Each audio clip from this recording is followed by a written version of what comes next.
Her er det Lokalnyt Korsør med Breaking News. Mystiske hændelser i Korsør.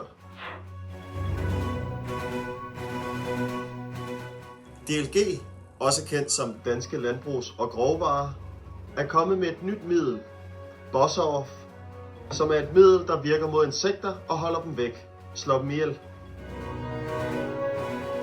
Men nu menes det, at Bossoff måske kan være grunden til de mystiske hændelser i Korsør.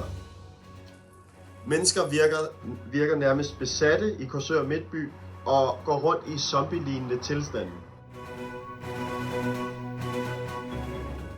Produktet Bossoff bliver produceret i Korsør, men DLG, som producerer det, nægter enhver sammenhæng, og en talsmand udtaler, at produktet er gennemtestet og godkendt. DLG opfordrer dog alle i Korsør til, at man bliver indendøre, man lukker vinduer og alle døre og forholder sig i ro, indtil de er nået til bunds i den her sag og kan bevise deres uskyld. Det var Lokalnyt Korsør. Pas på jer selv.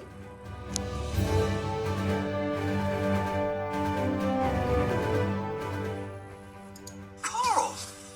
I've been looking everywhere for you. Carl? There is no